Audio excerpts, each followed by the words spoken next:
Lucas capítulo 1, verso 26 ao 45. Fiquemos de pé para acompanharmos a leitura da palavra do Senhor.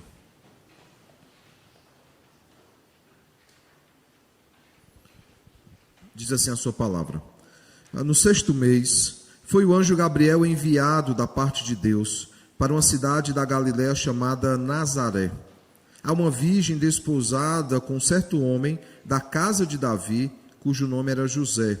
A virgem chamava-se Maria. E entrando o anjo aonde ela estava, disse: Alegra-te, muito favorecida, o Senhor é contigo. Ela, porém, ao ouvir esta palavra, perturbou-se muito e pôs-se a pensar no que significaria essa saudação. Mas o anjo lhe disse: Maria, não temas, porque achaste graça diante de Deus. Eis que conceberás e darás à luz a um filho, a quem chamarás pelo nome de Jesus. Este será grande, será chamado Filho do Altíssimo. Deus, o Senhor, lhe dará o trono de Davi, seu pai. Ele reinará para sempre sobre a casa de Jacó, e o seu reinado não terá fim. Então disse Maria ao anjo: Como será isto, pois não tenho relação com homem algum? Respondeu-lhe o anjo: Descerá sobre ti o Espírito Santo, e o poder do Altíssimo te envolverá com a sua sombra. Por isso também o ente santo que há de nascer será chamado Filho de Deus. E Isabel, tua parenta, igualmente concebeu um filho na sua velhice, sendo este já o 6º mês para aquela que diziam ser estéril. Porque para Deus não haverá impossíveis em todas as suas promessas. Então disse Maria: Aqui está a serva do Senhor, que se cumpra em mim conforme a tua palavra. E o anjo se ausentou dela. Naqueles dias, dispondo-se Maria, foi apressadamente à região montanhosa, a uma cidade de Judá. Entrou na casa de Zacarias e saudou Isabel. Ouvindo esta a saudação de Maria, a criança lhe estremeceu no ventre. Então Isabel ficou possuída do Espírito Santo e exclamou em alta voz: Bendita és tu entre as mulheres, e bendito o fruto do teu ventre. E de onde me provém que me venha visitar a mãe do meu Senhor? Pois logo que me chegou aos ouvidos a voz da tua saudação, a criança estremeceu de alegria dentro de mim. Bem-aventurada a que creu, porque serão cumpridas as palavras que lhe foram ditas da parte do Senhor. Oremos ao Senhor. Santíssimo Deus, maravilhoso Pai, te somos gratos, Deus, pela tua palavra que acabamos de ler. Que de fato só aplique em nossos corações, que dela tiremos, Pai, ensinamentos preciosos para as nossas vidas. Que o Espírito Santo ilumine o nosso entendimento, que Cristo, profeta da igreja, nos ensine. Que sejamos mais uma vez esta manhã, Senhor, admoestados, exortados e consolados pelo Senhor. Fala também ao coração dos nossos filhos, fala ao coração das crianças da nossa igreja. Fala, Senhor, desde cedo ao coração delas, para que elas cresçam, Pai, amando e temendo ao Senhor, Pai. Ajuda-nos como pais a instruir os nossos filhos. Ajuda-nos como pais a entender, Senhor, que entendamos, Pai, a importância de pastorearmos o coração dos nossos filhos. Não apenas aqui nesse lugar, mas nas nossas casas, por meio do culto doméstico e todos os dias, no acompanhamento diário da vida espiritual deles, Pai. É no nome de Jesus que nós te oramos e também te agradecemos. Amém. Poder sentar. Aos nossos visitantes, só a lembrança, né, e os que estão aqui, nós temos um roteiro de culto no boletim para todos acompanhar o sermão, e aos pais, né, as crianças alfabetizadas e não alfabetizadas, nós temos também um roteiro de culto para que os nossos filhos acompanhem o sermão e aprendam através do sermão. Irmãos, hoje nós vamos falar do encontro das alianças. Nós já temos falado sobre isso já há alguns domingos, né? A expectativa do momento onde as duas alianças estão no mesmo recinto. Antes de falar sobre isso, permita-me lembrá-los o que nós meditamos no domingo passado. Domingo passado, olhando para o capítulo 1 também de Lucas, o verso 5 ao verso 25, nós aprendemos sobre o fim do silêncio. Nós vimos um momento onde Deus ele volta a falar com o seu povo e o faz por meio de Zacarias e também, consequentemente, por meio de Isabel, mostrando claramente que ele é o Senhor da história, que ele entrou na história para mudar a nossa história. Cristo se encarnou para que fôssemos redimidos pelo Senhor.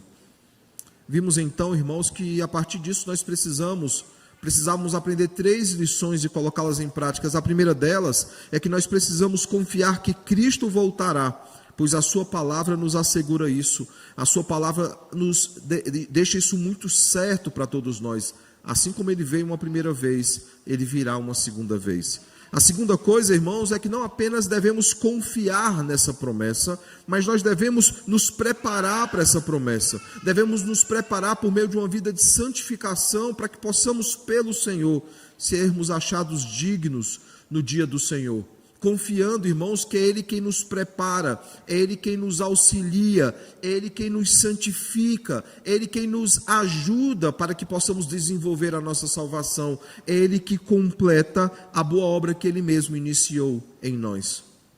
A terceira e última coisa que nós aprendemos é que é preciso, como igreja do Senhor, aguardar ansiosos por esse dia, crendo que nenhum momento da nossa história, nenhum momento da humanidade se compara a esse dia, ao dia glorioso, que é o retorno glorioso do Rei. E ficou então a pergunta para a nossa reflexão: nós aguardamos o retorno de Cristo? Nós aguardamos o retorno glorioso do Rei? Ou estamos preocupados com outras coisas, assim como os judeus nos dias de Jesus estavam tão preocupados com outras coisas, que não tinham a expectativa da vinda do Cordeiro? Bem, irmãos, hoje nós falaremos no encontro das alianças. Se no domingo passado nós olhamos para um momento onde Deus fala com o seu povo, depois de um longo período de silêncio que durou 400 anos, nós veremos hoje que ele volta a falar exatamente de onde ele parou, e não apenas de onde ele parou, como já vimos domingo passado, mas ele volta a falar mostrando que as promessas que ele fez no Antigo Testamento, elas estão em pleno cumprimento, elas estão se cumprindo diante dos olhos do seu povo.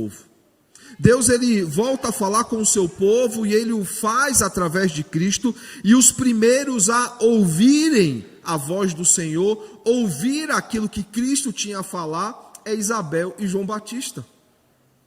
Tanto que Isabel testemunha a respeito disso, dizendo que no momento que ela ouviu a voz de Maria, a criança no seu ventre se estremeceu. Em Lucas, verso 39 a 45, isso fica muito claro nesse encontro. E permita-me, antes de avançar um pouco mais no texto, salientar algumas coisas importantes que nós temos nessa pequena cena retratada aqui nesse texto. Eu me refiro a pequena porque há poucos detalhes sobre ela. A primeira coisa que nós vemos, irmãos, é a antiga aliança e a nova aliança saudando uma a outra, né? A antiga dispensação da aliança e a nova dispensação da aliança. No mesmo recinto, o último profeta da antiga aliança e o primeiro e único profeta da nova aliança.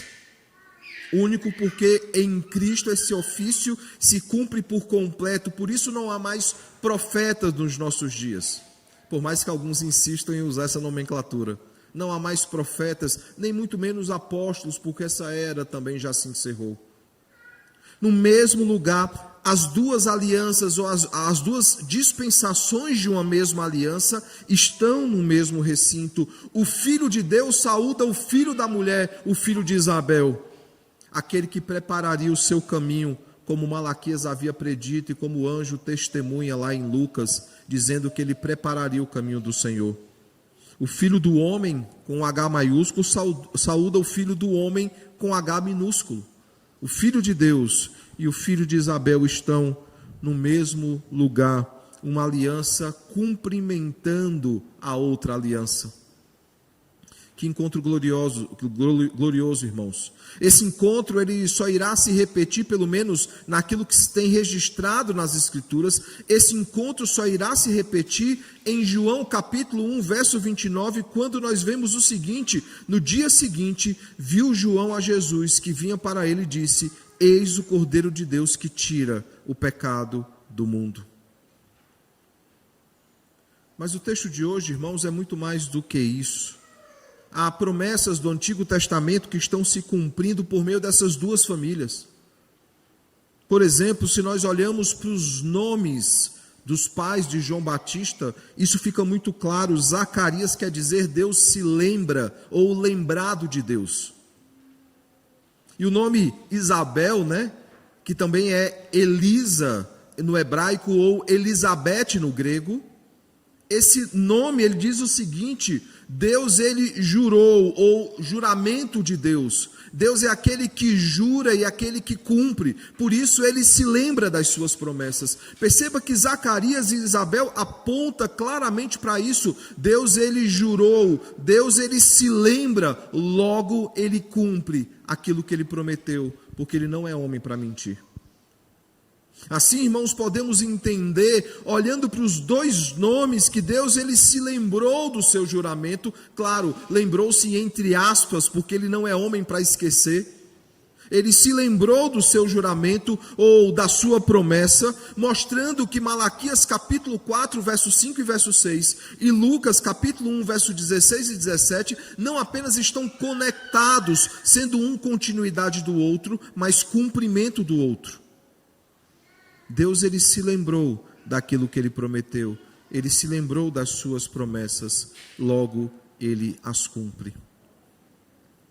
Mas é muito mais, irmãos, do que uma promessa que foi feita a respeito de João Batista, daquele que viria com o poder de Elias, daquele que converteria o coração dos pais aos filhos, dos filhos ao pai. É muito mais do que isso, irmãos. É mostrando que no Antigo Testamento todas as promessas apontam para Cristo.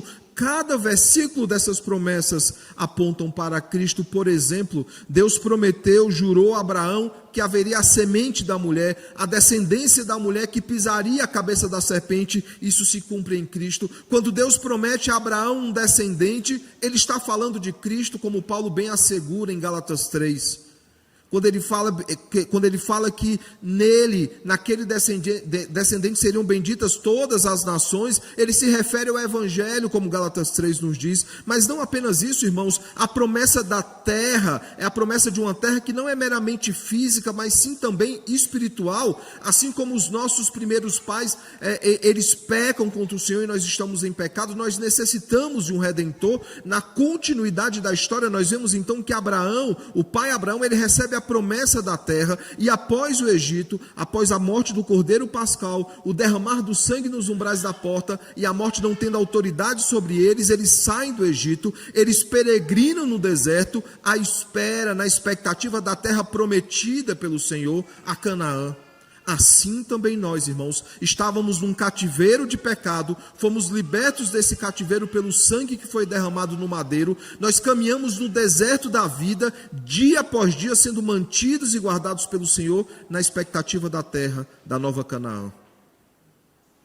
É a mesma história, irmãos, Deus prometendo e cumprindo a provisão do Cordeiro, anunciada tantas vezes e manifestada de forma muito clara ali no Egito, se cumpre em Jesus Cristo. E depois com Davi nós vemos então a promessa do trono eterno. Não faltará um herdeiro de Davi no trono de Israel. Davi, quando pede para construir a casa do Senhor, o Senhor diz: você tem muito sangue nas suas mãos, mas pela sua fidelidade, seu amor a mim, não faltará um herdeiro no trono de Israel, um herdeiro de Davi no trono de Israel. E esse herdeiro é Jesus. Não é à toa, irmãos, que várias vezes ele é chamado de a raiz de Davi, ou a semente de Davi, ou a descendência de Davi. O Senhor, irmãos, mesmo disse que cumpriria o seu juramento, e constantemente, versículo após versículo, ele está cumprindo. Cada promessa que ele fez no Antigo Testamento, ele está cumprindo em Cristo e por meio de Cristo. Claro, algumas poucas promessas do Antigo Testamento ainda não se cumpriram, se cumprirão na segunda vinda de Cristo, mas elas estão em pleno cumprimento, irmãos. Dia após dia nós vemos o Senhor cumprindo aquilo que ele prometeu. Ele havia prometido, irmãos, que alguém assumiria gloriosamente o trono de Judá, que o ocuparia para sempre. É isso que segundo Samuel capítulo 7, verso 12 e 13 diz, texto esse já citado: farei levantar depois de ti o teu descendente, que procederá de ti, estabelecerei o seu reino, estabelecerei para sempre o trono do seu reino. Nunca faltaria um herdeiro de Davi no trono de Israel, no trono do Israel, principalmente o Israel espiritual. Isso se cumpre em Cristo. Deus havia prometido, irmãos, mesmo antes de Davi nascer, Deus já havia prometido a importância de Judá sobre os seus irmãos. Ali em Gênesis 49, quando Jacó ele está trazendo sobre os seus filhos as bênçãos finais, ele chama então Judá e ele diz o seguinte: Judá, verso 8, teus irmãos te louvarão, a tua mão estará sobre a cerviz dos teus inimigos, os filhos de teu pai se inclinarão a ti, o cetro não se arredará de Judá, nem um bastão de entre os seus pés, até que venha Siló, e a ele obedecerão os povos. Ele amarrará o seu jumentinho à vide, e o filho da sua jumenta à videira mais excelente. Lavará as suas vestes no vinho, e a sua capa em sangue de uva. Os seus olhos serão cintilantes de vinho, e os seus dentes brancos de leite. Aqueles que quiserem entender um pouquinho mais sobre essas promessas, fica a dica. Durante 3 anos e meio, nos cultos noturnos, nós caminhamos em Gênesis, né? Agora estamos caminhando em Mateus. Assista lá a pregação sobre esse texto, mostrando como essa profecia não apenas fala sobre Cristo, mas como ela se cumpre. Lá em Juízes capítulo 1, quando perguntam quem invadirá Jerusalém, e só para contextualizar os irmãos, a cidade ainda não era a capital de Israel, ela ainda não era posse do povo de Deus, o povo de Deus está tomando posse da terra por completo, a terra prometida, e a pergunta que se faz é: quem tomará Jerusalém para o Senhor? E Deus responde: Judá irá à frente e ele tomará Jerusalém. E nós vemos em Juízes, capítulo 1, verso 1 ao verso 4, justamente isso, Judá subindo, veja o verso 4, subiu Judá, e o Senhor lhe entregou nas mãos os cananeus e os ferezeus, e os feriram deles em Bezeque 10.000 homens. Isaías capítulo 1, verso 1 diz: do tronco de Jessé, para quem não lembra, Jessé é pai de Davi, do tronco de Jessé sairá um rebento, e das suas raízes um renovo.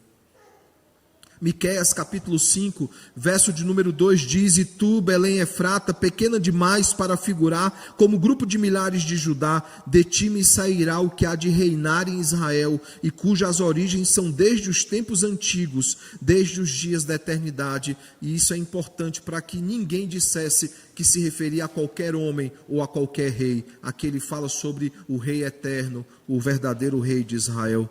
Esse texto ele é citado em Mateus 6, verso 2, quando Herodes é inquirido onde haveria de nascer um menino. E os magos, então, esperando essa resposta, ouvem da boca dos sacerdotes, dos escribas, justamente esse texto. Os escribas dirão: e tu, Belém, terra de Judá, não és de modo nenhum menor entre as principais de Judá, porque de ti sairá o guia que há de apacentar o meu povo Israel.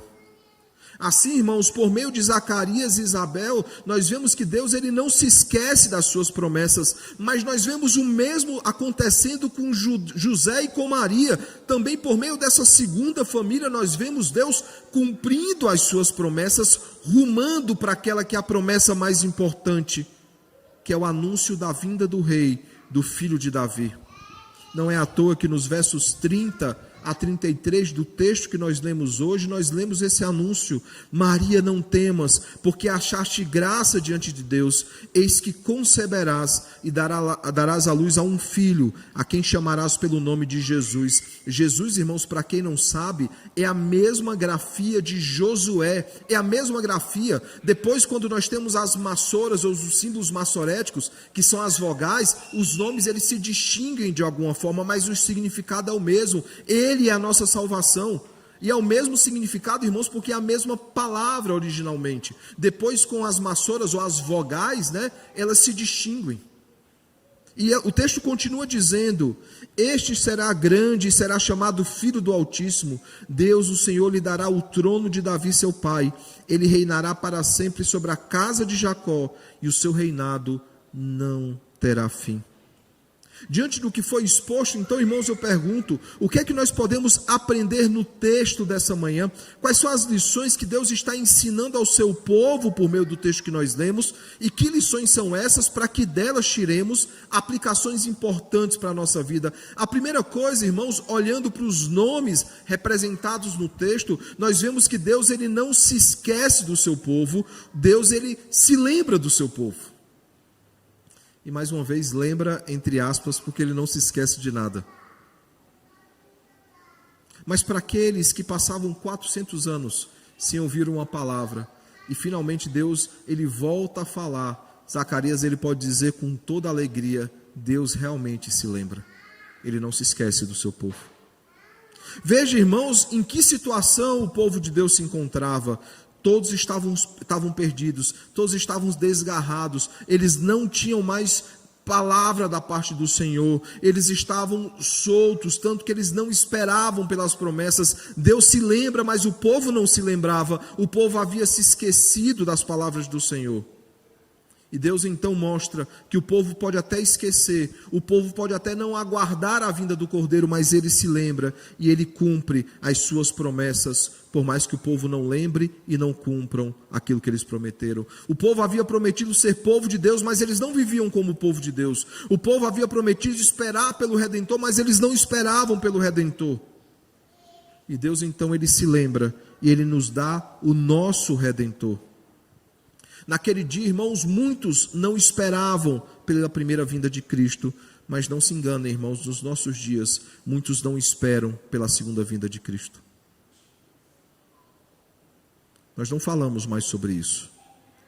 Nós não ensinamos mais os nossos filhos a respeito desse dia glorioso.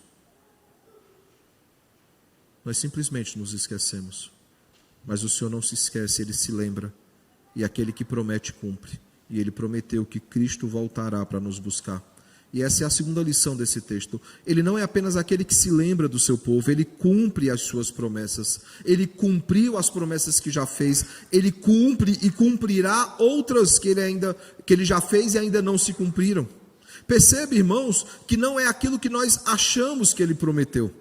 Porque a nossa geração de hoje e gerações passadas também começam a colocar palavras na boca do Senhor. Homens, se passando por profetas, prometem coisas que o Senhor não prometeu. Não é aquilo que nós achamos que Ele prometeu, mas aquilo que Ele prometeu na sua palavra, e o que Ele prometeu na sua palavra se cumprirá. Se cumprirá de forma plena, de forma completa, de forma visível diante dos nossos olhos. Cristo voltará naquele dia glorioso, quando a trombeta ressoará e os nossos olhos o verão em glória, voltando para nos buscar. Todo o Antigo e Novo Testamento, irmãos, toda a palavra do Senhor se cumprirá cabalmente, se cumprirá integralmente. Poucas promessas ainda não se cumpriram, mas se cumprirão até o dia glorioso, quando Cristo voltará para consumar todas as coisas. E há pelo menos, irmãos, 3 promessas que nós aguardamos ansiosos, ou deveríamos aguardar ansiosos: o retorno glorioso do Rei, a grande expectativa da igreja, a instalação do seu reino eterno, o seu reinado de justiça, né? Quantos na pandemia não oravam ou torciam pela volta de Cristo, né? Eu vi muita gente dizendo: Senhor, pastor, Cristo tem que voltar. Está muito difícil. E aí, propositalmente, eu instigava, né, teologicamente aquela pessoa e falava: mas por que ele tem que voltar? Não, para que cessem as dores, para que nós não vejamos mais entes queridos morrendo. E eu falei: esse é o motivo da volta de Cristo?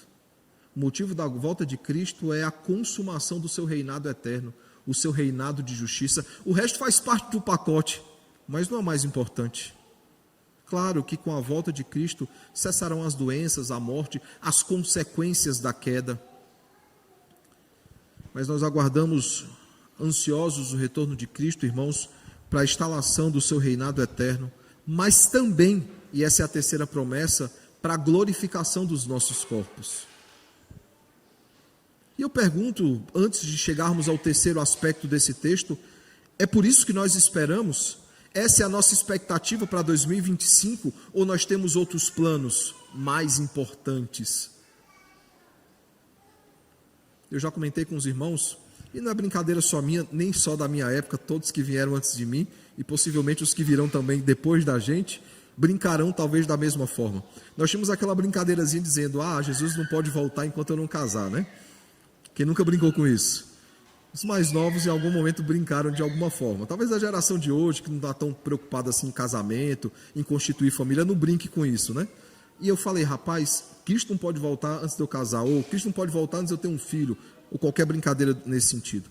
Uma senhora muito piedosa da nossa igreja, uma anciã lá da nossa igreja, ela ouvindo a nossa brincadeira e falou: vocês sabiam que há uma coroa prometida para aqueles que amam a vinda do Senhor? Sabe, meu filho, casar é muito bom, ter filhos também, mas nada se compara com um dia glorioso. Por isso, não deseje, Cristo só vai voltar depois que eu casar, e se demorar para você casar? A volta de Cristo vai demorar assim, desse tanto? E sabe, irmãos, no fundo, nessa brincadeira, há um grande fundo de verdade.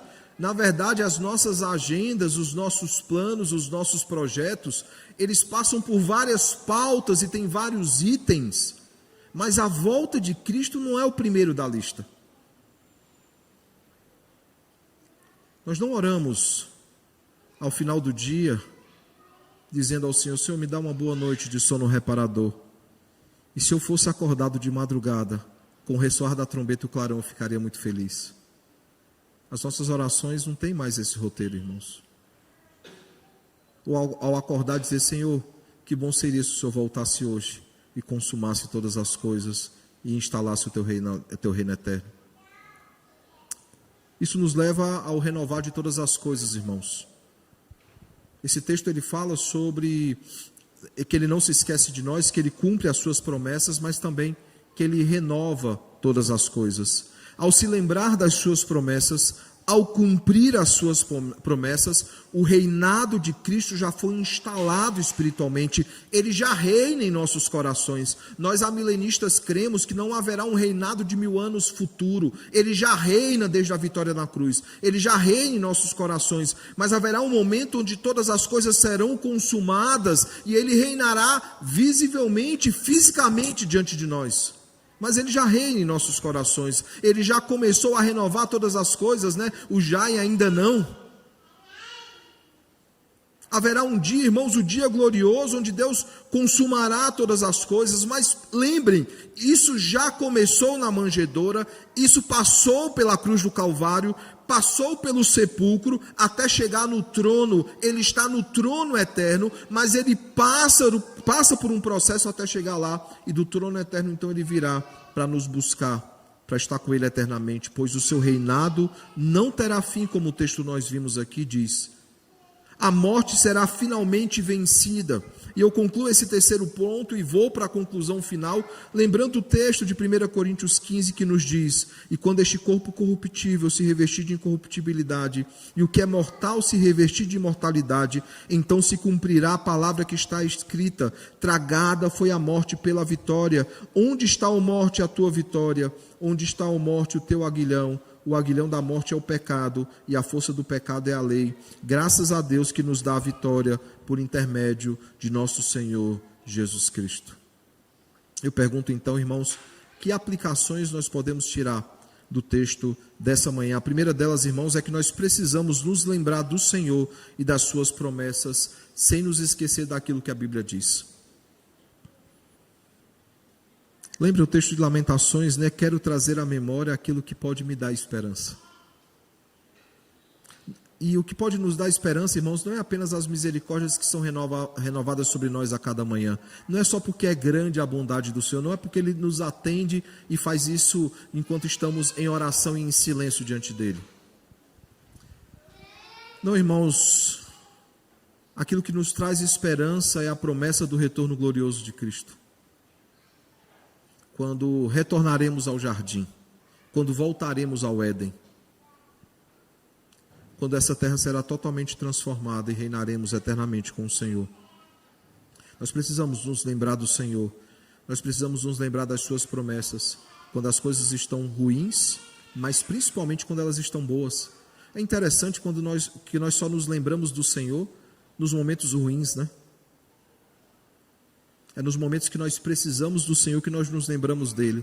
Mas nos momentos em que Ele nos atendeu, que Ele cuidou de nós, momentos de alegria, não devemos nos lembrar do Senhor, mais ainda, sermos gratos pela sua bondosa e providente mão. Segundo, nós precisamos confiar nas promessas do Senhor, crendo que cada promessa feita pelo Senhor já se cumpriu ou se cumprirá no devido tempo. Grande parte das promessas do Antigo Testamento já se cumpriram, do Novo Testamento também, há algumas ainda para se cumprir, e nós aguardamos ansiosos pelo cumprimento dessas promessas. E aguardar ansioso é confiar, sabendo que aquele que prometeu é fiel para cumprir. Isso nos leva à terceira e última aplicação de hoje. Não apenas nos lembrar do Senhor e das suas promessas, não apenas confiar nas promessas do Senhor, mas ansiar pela volta de Cristo, quando finalmente Deus fará novas todas as coisas. Quando finalmente tudo será consumado, cada promessa terá se cumprido. Eu pergunto então, irmãos, nós nos lembramos, confiamos e aguardamos as suas promessas gloriosas? De fato, irmãos, nos lembramos em cada instante, confiamos em cada momento e aguardamos ansiosos o cumprimento das promessas do Senhor? Que o Filho de Deus prometido, irmãos, o Cordeiro de Deus, ele nos ajude a lembrar, a confiar e aguardar pelo cumprimento de todas as promessas bíblicas. Não existe outro propósito para nós. Não existe outro momento ou outro motivo para estarmos aqui. Nós estamos aqui para servir a Cristo. Nós estamos aqui aguardando o retorno de Cristo. Cristo, Ele que é o nosso consolo constante e eterno na vida e na morte. Que Deus nos abençoe, irmãos, e nos faça sempre lembrar, sempre confiar e sempre aguardar no Senhor. Não é fácil, irmãos. Muitas vezes é bem difícil. Mas o Senhor, Ele renova as nossas forças. Ele renova o nosso vigor. E Ele renova a nossa esperança. Que possamos aguardar, que possamos confiar e que possamos nos lembrar das promessas do Senhor.